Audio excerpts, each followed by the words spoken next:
Hey, Brian, how's it going? Oh, I can't hear you. Who did what? Oh, now I can hear you. What'd you say? Your mic went off. That's all right. You Technical said? difficulties, but that's all right. We can. How's this sound? Can you hear me good? Yep, I can hear you good. Not messed up. Should I put my headphones on? I'm gonna put my headphones on. Alrighty. I don't know if that'll make it sound better or not. So how are you doing today? I'm doing great. I'm doing great. I'm going to go and join a mutual friend of ours actually for lunch, Kyle, and Carlos. going to, yep, Kyle Olson, I going love it. to GP's Greek Kitchen, which I've never been to before. So Nice. yeah, Nice. gonna be outside, kind of do the social distancing thing, but catch up because I need a little bit of human conversation here and there. And so I'm kind of just doing that little by little. And so, yeah. I love it, man. I love it. I've not been out to restaurants. I just have not made it out to a restaurant since. I take that back. I was in a restaurant, but I'm not eating at a restaurant Okay. um, since all this happened. So I've been making food at home. Yeah. So it's been interesting. I've I always seen get I've well. seen some of your awesome posts. Yeah, well, I mean, I always get what I want. You know what I mean? There's nothing better than always getting what you want. But no, one of the things is just I'm waiting for things to become a little bit more safer in a sense. You know what Yeah. I mean? Yeah. Um, Restaurants are doing really good right now. They're trying. A lot of them are using QR codes now. Have you been the one that does that? Nope. I've only been to a couple places real, yeah, but kind of my same little places and Gotcha. only a couple of times really. Yeah, So, yeah, yep. yeah, Yep. yeah. A lot of restaurants are using QR codes now to scan for their menus and stuff like that. So I Sure. mean, they're trying to eliminate some of the contact, Mm-hmm. which is great. I'm hoping people will get it eventually. Mm-hmm. Um, it is spreading it around. Yeah. Touch is spreading it around. You know what I mean? Yeah. So I'm hoping What a people. tough industry too, to have all the things where you need human engagement and talking and conversation and all of that, and all of a sudden now with this you lose all of that, plus all Yeah, of the health things that you have to deal with and everything too. So to be hard to be rooted in that industry. I would it imagine you have a honestly, lot of problems. it honestly is. I mean, you look at it and they can only be so much capacity too, Hmm. right? And so they can only generate so much revenue. And so me and a friend of mine, we actually started diving into a kind of an ideal of that. And so if businesses had more data or more understanding, and a lot of them do, they need to mine the data. But if they had that data to be able to say, okay, this is like our highest selling items, let's Hmm. focus on selling those. Hmm. If they sold more of those, they would generate more revenue with the smaller client base, Oh, right? sure. Yeah. So it's about understanding what you're selling and who you're selling to, and then what's the best item you can sell, right? Hmm. And that's in any business, to be honest with you, Right. right? I mean, that's within any business. I mean, you need to be able to understand, what I'm saying, what you're selling, who you're selling it to, what's your highest margins on what product, and you'll be able to move those things around and generate more money right now. You can literally thrive right now instead of just trying to survive. Yeah. As I soon mean, as just you simple things mention like that, that. As soon as What's you that? mentioned that, that's the transferable piece of it. I thought of is like, that's good advice for this industry, but it's so good for everybody to think about, and really the recalibrating things to clean house, in terms of what are the things you're doing that you're spinning your wheels on versus the things that are actually revenue generating and all of Yep. those kinds of elements, and data has to drive all of it. So It's one of those things right now. Businesses need to understand that having information is very, very valuable right mhm, now. If you can understand your customers and give them more of what they want, mhm, you have a better chance of succeeding right now. right. Without doing that, you're just, again, like you said, spinning your wheels. Yep. Businesses have to become smarter, and I'm not saying smarter and like you need to become smarter. I'm saying they need to become smarter in the amount of data they collect and then how they use that data. Right? I mean, because businesses are collecting it all day, every day, right? Mhm. Some businesses have loyalty programs, and some businesses have other ways of saying, hey, these are our customers. But are they really diving into that information and then using it in a way where it's becoming valuable to them, right? You know what I Right. mean? Like, my favorite burger joint, back in the day, you know, if they knew that I loved the double bacon cheese jalapeno burger with the freaking with the Texas toast, I mean, literally, all you gotta do is send me one photo of that, and I'm like, oh, I gotta go eat one of those right now, right? I mean, it's what they call like a dopamine feeling, right? It's like they're Mhm. giving me more of what I want. I'm Right. more excited to go get it, kind of a thing, Mhm. right? And so that's what businesses need to start doing right now. You know, they need to start to figure out how to excite me, you know, how to make me care about their business. You know, one thing that I'm working on right now, one project is a contactless loyalty program. So this contactless loyalty program is the equivalence of the old school using a tablet inside of a business to actually be able to collect loyalty points that way. But now those tablets are going to become an issue to the point that people are touching them all the time, right? And so that's an opportunity to spread it. Well, you don't want to be a business that's spreading it, because if you get shut down, that costs you money, right? You don't want to be shut down, right? And so you want to start to eliminate things that are going to eliminate as much contact as possible in your business, because you want to get back to 100% being open, but you're also going to become a safer place. You know, whether you're retail or whether you're a restaurant or an event space, you're going to become a safer place, which is, it's good for the world.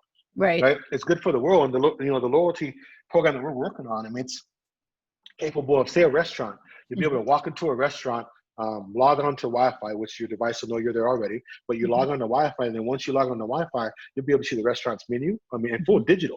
I mean, they can go videos, they could do static ads, and they can get as creative as they want, because now it's online. You know what I mean? It gives them so much more power, right? But there's a major opportunity there. And because it's a loyalty program, they're able to say, okay, hey, what are your favorite things? I'll give you 5 extra loyalty points. And the customer can say, well, I love your bacon cheeseburger and I love your whatever beer. And then next thing you know, boom, here's your extra points. Well, now that business just learned some favorite things about me. Right. And so now the business starts to understand who I am and understand what I want. And it's valuable for both entities, right? It's valuable for me as a customer, and it's valuable for that business, because they can now say, hey, I know you. I want to reward you with the things that I know you love about my business. Thank you for being a customer. It's not rocket science whatsoever. Right. It's just understanding how to communicate with your customers.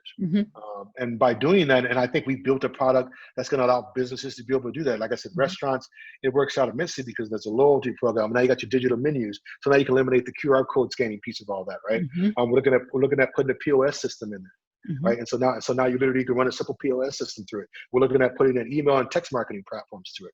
So you'll be able to say, okay, hey, now I want to be able to email and text my actual customers. It's now you get outside of it. There's so many pieces we're looking to level up and put all together. I honestly think that it's going to give a business a brain that makes it incredibly smart, but also very valuable. And so now you think about selling your business. And so now someone says, I want to buy your business. Why should I buy your business? And you say, well, here's all the information that I have. This is my business. It's valuable, right? Facebook is valuable because of all the information it collects and then how it uses it. So that's an interesting spin too, because I was just jotting down like the big conversation when you talk about value of things. We always talk about the resources of money and people and labor. And I mean, they're really traditional things in business, but there's a whole new level of things that are of value and are the resources that we have to factor in now. And time, it was creeping onto that list for a long time because it factors in money and labor and whatever. But data itself is intersected in all of that. So data, engagement, which is also time. Like there's definitely, if you can have some actual proof of the kind of engagement that you have as a business, shouldn't that factor into your value of a business? Yes. I mean, we both know a couple people that buy and sell businesses, and have done that for years. And I think that's probably a new angle to what they have to start evaluating too. It's not just the brick and mortar and the industry and all that. It's the data that you have, the data you have the potential to collect, and then what is the engagement now and the engagement potential, which is all like difficult to do, but yet it's right there, you know. That's exciting. And I would imagine that's why you light up about all this stuff too.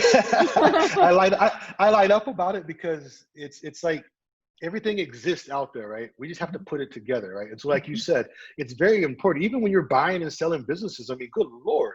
I mean, if you could have the amount of information that it takes to run that business successfully, you can literally track it from day one all the way down to a customer being like, this is Lisa. Lisa spends about $4,000 with us a year. You know what I'm saying? This is what things she loves. This is how you get a hold of her. This is what she appreciates. Like, if you can do those types of things, I'll buy you all day long. Right. You know what I mean? Because I see the proven trail, right? I see the proven trail of what you've done.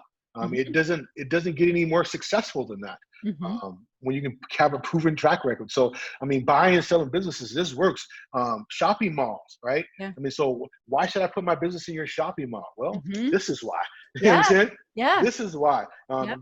But that's valuable to the businesses that come to our community now, because now we have a choice in that, right? Because we're loyal to our mall. Go ahead. Think about like the location piece that you just brought up with a mall also could be an economic development tool of where should you locate your business based on that kind of engagement, because the engagement then could be foot traffic. That's traditionally always been tracked, but what about that other engagement and other connection, which really doesn't have any bounds because it can be global. Like there's so many layers to this. Here we started off talking about restaurants and we ended up on data changing the world, you know, like we always do. But maybe we should pose a few questions to people to think about how they use data, and maybe they can identify some problems that they could ask us questions back. That might be a good strategy to wrap up and stuff. So what do you think? What would you challenge people with? Well, so one, I would challenge them with the amount of information that they're collecting. Do they know how to use it properly to better understand their customer and grow their business? And if they don't, ask me the question. I would love to sit down and have a conversation with you to kind of help you understand those things. So I would pose that question. Yep. I mean, what do you think? I love that. And I would also branch off, and kind of my question with that too is, how are you using the data to tell your own story and to take the vision of where you want to go, and how does your data inform that so that you can tell that whole story? Because I'm a big supporter of local business, but then I also want to support startups that are beyond us too, you know? So, but the story is what I go with. And if you can tell me some stats and some data and some things to back up your story of your passion, man, I am all in and I'm engaged and I'm spending my resource of time and everything. So I would love to know how people are using their data for those pieces too. So kind of a little intersection there. So. I love that. I love that. To end this right now, I love what you just said. And so I'm working with the company right now. They're a cell phone company. They're a startup, right? They're in Vancouver, and the guy has 4 stores. He wants to go to 7 stores, right? He wants to go to 7. He wants to be at every point of the city, but he needs to move quickly because now the big boys are coming in. So there never used to be any big boys there, right? And so we started having a conversation. I said, so tell me about the information you have on your business for the last 10 years. He's been in business for 12 years, right? And he has very good prices. This is a great thing, very good prices, and he loves to beat the competition.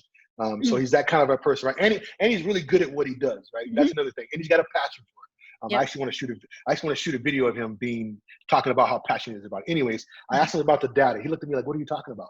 I said, dude, you've been in business for 12 years. I said, who are your customers? I said, where do they live at? How do you get more customers like that? I said, tell me about your story. He said, what do you mean my story? Why does that matter? I said, because knowing who you are and where you come from helps tell your brand story. It helps you move forward in a way where people connect with you, right, as the owner. I said, when you're starting out, you want to be the face of this because you want people to know that you care, man. And so like everything you just said, telling that story, that data information, oh my God, I love this stuff. Oh, we leave on a shiver. That's good. Right? Thank you for your time today. As usual, I really appreciate Thank it. you. Yeah. It always energizes my day, so I appreciate that very much. And so I'll close with the thing that we always say: just have a powerful day. And you have an amazing week. Thank you. We'll talk to you later.